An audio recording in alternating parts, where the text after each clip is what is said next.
Minhajul Muta'allim, ini kitab namanya Minhajul Muta'allim li Hujjatil Islam Abi Hamid Muhammad bin Ibn Muhammad Al-Ghazali. Jadi ini ringkasan, namanya ini ringkasan kitab ya, namanya Minhajul Muta'allim, ini yang disusun oleh Imam Ghazali. Muqaddimatul Mu'allif, muqaddimahnya yang menyusun ini kitab. Kita baca Fatihah kepada Imam Ghazali. Fatihah ma'alifatul kitab Syekh Muhammad bin Ahmad bin Ahmad Ghazali Jamusalna alim Nasalam Salam Salih Allah taqassam rahman dan jahid ala na'am barakatul salam fi din wa fi al-akhrah. Al-Fatihah. A'udzu billahi minasyaitonir rajim. Bismillahirrahmanirrahim. Ya Rabbil alamin arrahmanirrahim maliki yaumiddin iyyaka na'budu wa iyyaka nasta'in ihdinas siratal mustaqim siratal ladzina an'amta 'alaihim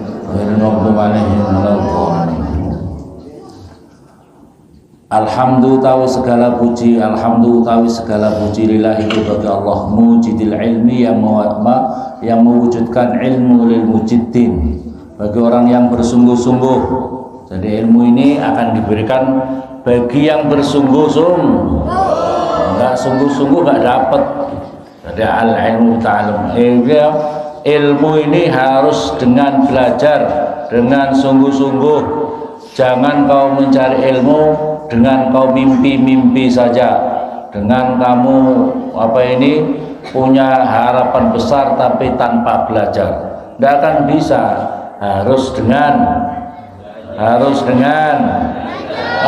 belajar. Wa murisil ma'rifah, dan yang mewariskan ilmu ma'rifat li talibina, bagi orang-orang yang menuntut tentang ilmu ma'rifat. Wassalatu, dan semoga rahmat ta'zim wassalam, dan semoga keselamatan ala Muhammadin, semoga itu tetap atas Nabi kita Muhammad a'lamil muallimin, yang lebih mengetahuinya para pengajar. Wa ala alihi, dan atas keluarganya Kanjeng Nabi Muhammad, wa ashabihi, dan sahabat-sahabatnya Nabi Muhammad akramil muta'allimin, semulia-mulianya orang yang belajar.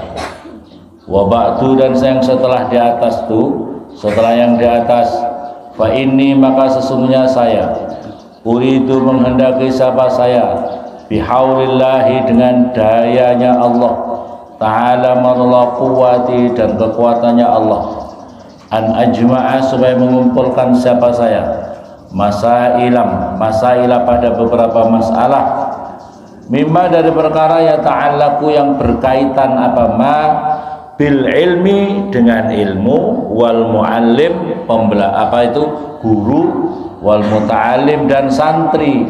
Jadi kami akan membicarakan di dalam kitab ini yang berkaitan tentang ilmu, pengajar, pelajar, ilmu, pengajar, wa antakallamu, wa intakallamu, dan walaupun sudah berbicara siapa mereka, para ulama-ulama, fiha, di dalam masalah ini, kasiran, halih banyak. Walaupun ulama-ulama sudah banyak membicarakan masalah-masalah ini. Wa arju, dan mengharapkan siapa saya minhu, daripada ini kitab ini ya, wa arju minhu, wa arju, dan minhu dari Allah, wa arju, dan mengharapkan siapa saya minhu dari Allah ta'ala marul Allah, ayu'tiani, agar supaya memberikan siapa Allah ini kepada saya, al-iqdam, pada mendahulukan, wal jidda, dan kesungguhan, alal ilmi, atas ilmu, wal amal, dan mengamalkan dengan ilmu, wasamma itu, dan memberi nama siapa saya ini pada kitab biminhajul muta'allim, dengan namanya Minhajul Muta'allim. Minhaj itu artinya jalannya pelajar, jalannya para santri. Wallah, dan semoga Allah al-hadi, yang memberikan hidayah. Wallah, dan semoga Allah al-hadi, yang memberikan hidayah ila sabilis shawab, pada jalan kebenaran. Waratabtu, dan mentertibkan siapa saya kepada ini kitab ala salah satu ababin, atas 3 beberapa bab. Al-babul awal, ini yang bab pertama, fil ilmi, di dalam masalah ilmu. Fadilah fadlihi, keutamanya ilmu, wa makanatihi, dan kedudukannya ilmu, wa adabi, dan adabnya ilmu. Qala ta'ala, a'udzu billahi minasy syaithanir rajim. Ya ayyuhalladzina amanu idza qila lakum tafassahu fil majalisi fafsahu yafsahillahu lakum wa idza qila ansuzu fansuzu yarfa'illahu alladzina amanu minkum walladzina utul ilma darajat. Ya ayyuhalladzina, wahai orang-orang yang beriman, amanu alladzina, orang banyak, amanu yang beriman, siapa ladzina, idza qila, ketika diucapkan lakum pada kamu semuanya, tafassahu, memberilah kelapangan kamu semuanya, fil majalis, di dalam majelis-majelis, fafsahu, maka hendaklah kamu memberikan kelapangan, yafsahillah, maka yafsahillah, maka Allah akan memberikan kelapangan kepada kamu, lakum, pada kamu semuanya. Jadi maksudnya ini masalah thalabul ilmi. Jadi kalau kamu sedang belajar itu jangan kamu ini adabnya orang yang thalibul ilmi, adabnya orang yang ngaji. Kalau umpamanya ada teman mau datang, minta saya mau masuk ke sini, kasih kesempatan. Jangan kamu terus sombong, nggak mau pindah, ya, merapat. Ini artinya apa ini, saling memberikan saling memberikan kesempatan buat yang lain untuk ikut belajar, saling memberikan kesempatan kepada yang lain untuk ikut belajar. Karena apa? Masya Allah, fadilahnya, keutamaannya orang belajar ilmu itu luar biasa, sangat luar biasa. Rasulullah bersabda, kalau kamu, kata yang hadisnya artinya, kalau kamu melewati tempat-tempat taman-taman surga, maka hendaklah engkau merapatlah kamu kepada tempat-tempat belajar itu. Terus ditanya Rasulullah, apa itu taman-taman surga ya Rasulullah? Taman-taman surga itu majelis ilmu, majelis zikir.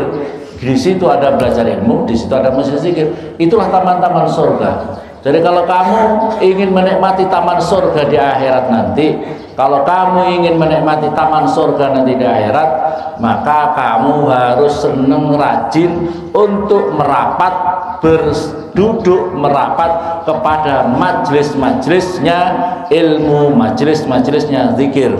Sebab itulah hakikatnya taman-taman surga di akhirat nanti. Jadi taman surga di akhirat itu dibangun dari dunia ini. Kalau kamu senang ngaji, ya senang ikut majelis zikir, tidak meremehkan dalam majelis ilmu, majelis zikir, ini istimewa. Jadi istimewa, majelis ilmu ini istimewa, yang menyebabkan kita layak masuk di taman surganya Allah nanti di akhirat. Wa idza qila ansuzu fansuzu, kalau kamu diminta untuk berdiri, nah, diatur dalam majelis muslim. Yarfa, maka kemudian yarfa'illahu lak. Yarfa itu jawab dari syarat sebelumnya itu, ya, syarat sebelumnya. Yarfa, maka Allah akan mengangkat. Yarfa, maka mengangkat siapa? Allah. Alladzina, pada orang banyak, amanu, yang beriman, siapa? Alladzina minkum, dari kamu semuanya. Walladzina, dan orang banyak, utu, yang diberikan siapa? Alladzina al-ilma, pada ilmu, darajat, pada derajat-derajat, ya. Jadi yang Allah janjikan, Allah janjikan orang itu akan diangkat derajat. Derajat itu jangan hanya kau pikir derajat itu di dunia saja. Kesalahan kita itu kalau punya pikiran bahwa derajat itu hanya di dunia saja. Orang yang punya derajat tinggi itu kalau pangkatnya tinggi, orang yang derajatnya tinggi kalau punya harta benda banyak, itu bukan ukuran hakikat. Ukuran hakikatnya itu adalah fid dunya hasanah wa fil akhirati hasanah wa qina adzabannar. Bagaimana derajatnya di sisi Allah itu? Bagaimana derajat kamu di sisi Allah? Banyak orang yang kelihatannya sederhana. Banyak orang yang kelihatannya sederhana, tidak terkenal, tidak pandai bicara, tapi orang ini sangat luar biasa di sisi Allah. Jadi jangan dikira orang yang derajatnya tinggi itu orang yang terkenal di dunia medsos. Enggak. Paham?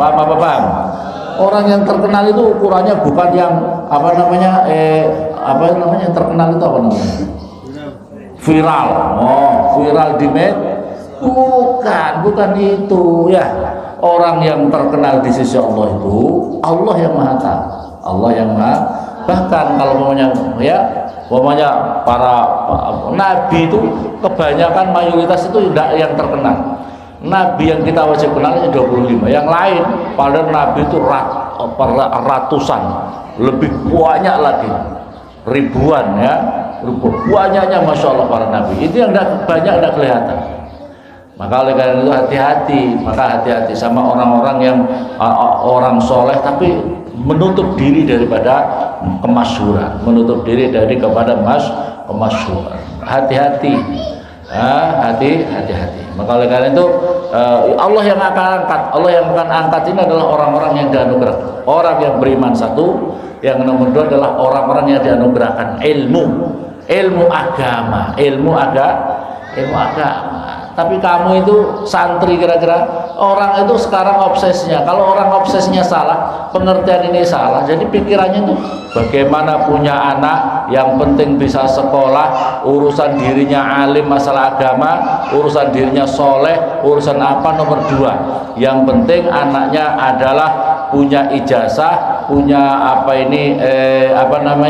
punya ranking yang bagus, rankingnya yang bagus, bukan ranking dari belakang, rankingnya bagus, urusan anaknya sholatnya masih lawala, sering ditinggalin, urusan anaknya masih suka pacaran, ya, anak-anaknya masih suka pacaran. Nomor dua, yang penting lulus sekolah, punya rankingnya bagus, bisa cari pekerjaan, cari makan. Itu masalahnya, obsesnya orang seperti ini.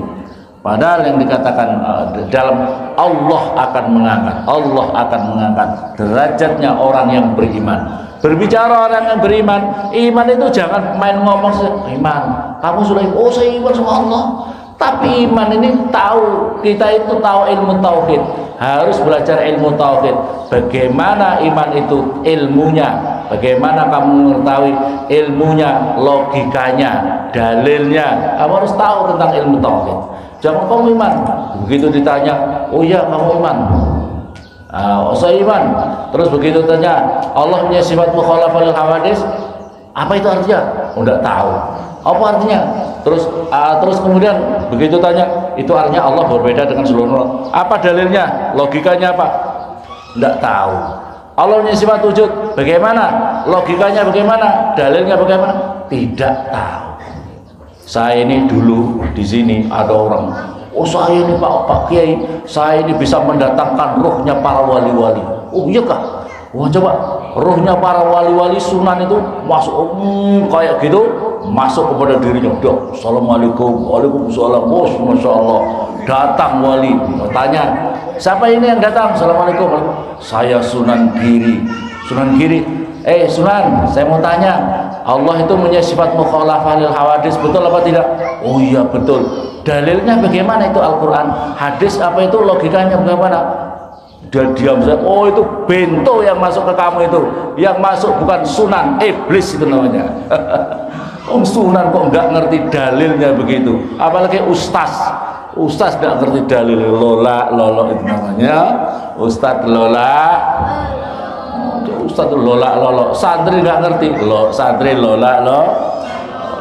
paham. Surat Al-Mujadalah, di dalam surat Al-Mujadalah ya. Wa qala ta'ala, Allah berfirman, a'udzubillahi minasyaitonir rajim. Syahidallahu annahu la ilaha illa huwa wal malaikatu wa ulul ilmi qa'iman bil qist. Ali Imran 18. Saya menyatakan siapa Allah, annahu sesungguhnya keadaan la ilaha, tidak ada Tuhan yang pantas disembah illahu kecuali Allah, wal malaikah, dan para malaikat, wa ulul ilmi, dan orang-orang yang punya ilmu, qaiman, yang menegakkan bil qisti, dengan keadilan.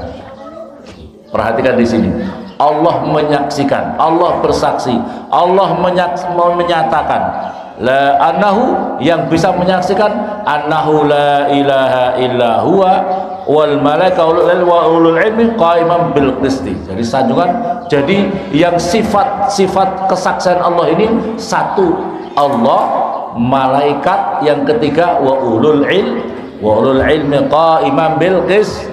Jadi di sini wa ulul ilmi dan yang pesantri, wa ulul ilmi dan orang alim, wa ulul ilmi orang yang ustaz tapi yang menegakkan ilmu. Paham apa paham?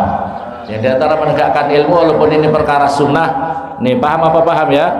Sholat taraweh. Sholat taraweh itu kita berbicara tentang sholat taraweh. Namanya sholat taraweh itu sholat yang ada beberapa istirahatannya. Karena kita sudah tahu ilmunya, ya jangan dilanggar. Yang namanya sholat tarawih itu sholat yang ada istirahat. Yang dinamakan sholat tarawih itu 4 rakaat ada istirahatnya. 4 rakaat ada istirahatnya. Paham apa paham? Jadi kalau tarawih, kalau kita 20 rakaat itu berarti 5 kali istirahatan. Karena yang dinamakan tarawih itu 4 rakaat, 4 rakaat salam, 4 rakaat 2 salam, terus istirahat. Makanya kemudian baca subhanallah, alhamdulillah, la ilaha illallah, wallahu akbar. Ini kalau kita di sini. Kalau Umar bin Khattab, ittifaqus sahabat, sepakat sahabat Rasulullah, Utsman bin Affan, Ali bin Abi Thalib, semua sahabat itu waktu itu menjalankan tawaf keliling Ka'bah. Jadi setiap empat kemudian tawaf keliling. Istirahatnya itu tawaf keliling Ka'bah 7 kali putaran. Itu zaman dahulu. Paham apa paham? Itu zaman dahulu. Nah, itulah yang dilakukan. Makanya tarawih beberapa istirahatan. Jadi kalau umpamanya sholat tarawih itu kok 8 rakaat, itu baru namanya tarwihani, 2 kali istirahatan. 2 kali istirahatan. Jadi kalau mau niat yang benar, usolli sunnatan tarwihani, hadirin jamaah sholat tarwihani yang dimuliakan oleh Allah. Karena kita akan menjalankan sholat 2 kali istirahatan. Kalau mau yang benar ya taraweh ya minimal 3 kali istirahatan. Zaman Rasulullah tidak dikenal sholat taraweh, yang dikenal sholat qiyamul lail, yang dikenal sholat qiyamul lail hatta sampai Abu Bakar Siddiq.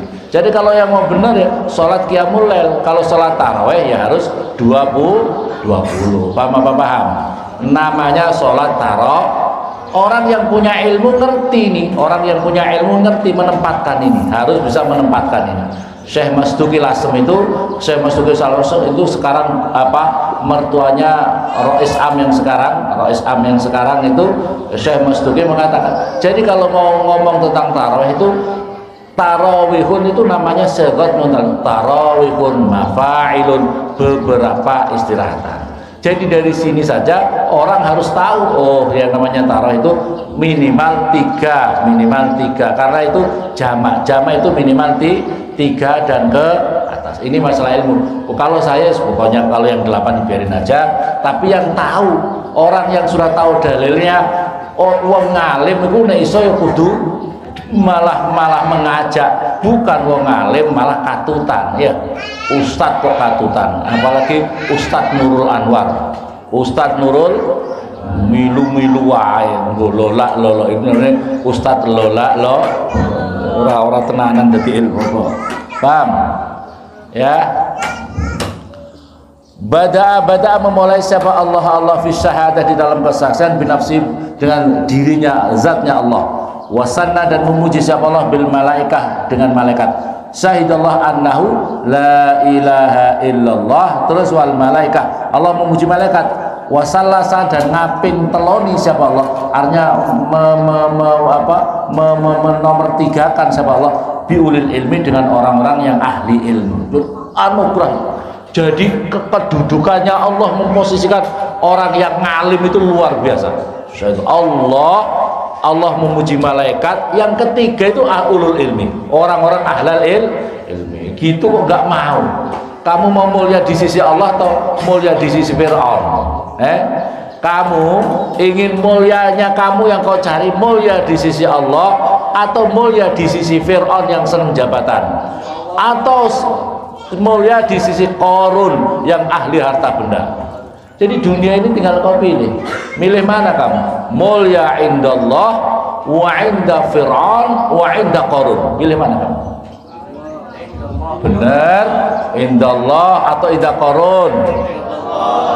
Wa 'indallah au 'inda Fir'aun au 'inda Grandong. Naudzubillah summa naudzubillah.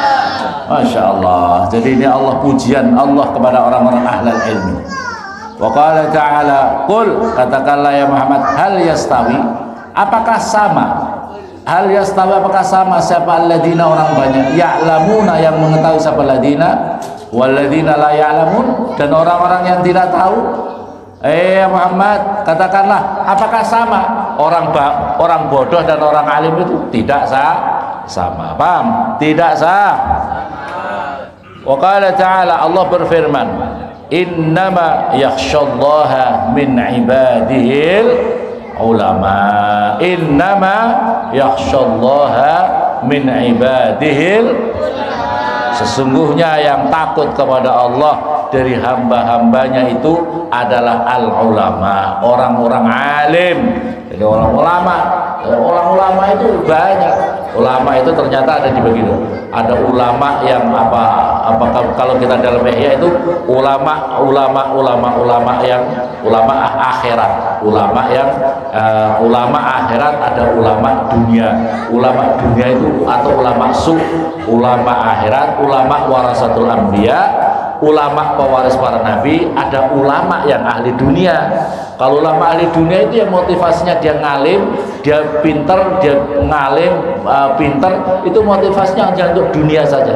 Motivasinya hubud dunia, motivasinya untuk cari dunia, untuk cari jabatan saja. Jadi dia punya ilmu hanya untuk cari-cari itu aja. Yang seperti itu, naudzubillah summa naudzubillah. Itu yang termasuk kategori yang pertama, ulama warasatul Qarun wa ulama warasatul Fir'aun. Naudzubillah summa naudzubillah. Wa qala ta'ala, qul, katakanlah ya Muhammad, kafa, cukuplah. Ini Al-Qur'an, dengar-dengar. Wa yaqulul ladzina kafaru lasta mursala qul kafa billahi syahidan baini wa bainakum wa man indahu ilmul kitab. Katakanlah, wa yaqulu, dan mengucapkan siapa alladzina, orang banyak, kafaru, yang kafir siapa alladzina, lasta mursala, ente Muhammad, kamu itu tidak diutus oleh Allah, kamu itu bukan nabi. Itu kata mereka, kata orang-orang kafir. Terus jawab Allah, qul, katakanlah Muhammad, kafa, cukuplah, billahi, bagi Allah, syahidan, yang menjadi saksi bahwa diriku ini adalah utusannya Allah, diriku ini adalah nabinya Allah. Syahidan baini, antara diriku, wa bainakum, dan antaramu, waman indahu, dan waman, dan seorang indahu, yang ada di sisinya man, ilmul kitab, utawi ilmul kitab. Cukup wis Muhammad, wis cukup, rasa kamu terlalu terhiraukan dengan kata-kata mereka, omongan-omongan mereka. Yang penting aku jadi saksimu Muhammad. Apa itu? Oh, bainakum, dan orang-orang yang ahli kitab, orang-orang yang alim, orang-orang yang pintar, itu yang menjadi saksi bahwa engkau adalah nabi dan utusan Allah Subhanahu wa ta'ala. Nggak usah dipedulikan. Kau cari ilmu, kau ngaji, nggak usah pedulikan kata orang. Aduh, sekarang zaman hari gini masih belajar, masih mondok, sementara yang lain pikirannya fulus, anaknya bagaimana dapat fulus, bagaimana anaknya bisa pacaran. Di pondok saja masih itu, lihat ada yang berdiri, paham apa enggak? Masya Allah, mencuri, paham apa? Paham. Masya Allah, hati-hati. Udah usah peduli, pokoknya kamu belajar sungguh-sungguh, yakin kalau kamu denganmu pasti akan dimuliakan oleh Allah Subhanahu wa ta'ala. Allah itu, iblis itu yang lebih ditakuti itu orang alim, bukan orang bodoh. Iblis itu suatu ketika dalam kitab itu hadis Nabi, mau masuk ke masjid, mau masuk, keluar lagi, masuk. Terus Rasulullah berkata, Iblis, ente ada apa? Kenapa kamu ragu-ragu masuk ke masjid? Muhammad, saya itu mau menggoda, itu orang yang sholat itu saya goda Muhammad, tapi saya takut ini, ragu-ragu ke dalam. Memangnya kenapa? Ada orang tidur di sebelahnya. Loh, kok kamu takut sama orang tidur selang melalai, orang sholat lagi zikir sama Allah, munajat sama Allah. Iya Muhammad, yang tidur itu orang alim, yang lagi sholat itu orangnya bodoh, lolak-lolok, gak ngerti apa-apa, bodoh, gak pernah ngaji, gak pernah ngaji nahwu shorof, gak pernah ngaji fikih, gak pernah ngaji tauhid, gak pernah ilmu tasawuf, gak belas, bodoh itu, lolak-lolok itu. Saya takut sama itu yang di sebelahnya. Maka Rasul mengatakan naumul alim khairun min ibadatil jahil. Tidurnya orang alim itu lebih baik dari ibadahnya orang bodoh. Tidurnya orang alim itu lebih baik daripada ibadahnya orang bodoh. Alim, tapi maksudnya ngalim di sini orang santri. Kamu santri apa tidak? Santri kecapean karena belajar. Ojak goceh, ojak curol karena tidak ada manfaatnya. Jadi kamu belajar ngaji kitab, baca Al-Quran, capek, kamu terlelap tidur. Tidurnya kamu yang semacam ini loh, lebih baik daripada ibadahnya orang bodoh. Karena ibadahnya orang bodoh gampang digoda oleh iblis, gampang digoda oleh setan. Paham? Semoga manfaat. Ini bab pertama. Besok bab apa itu? Thalabul ilmi fardhu. Ini kitab, nanti ada yang fotokopi ya, ada yang foto. Semoga manfaat. Assalamualaikum warahmatullahi wabarakatuh.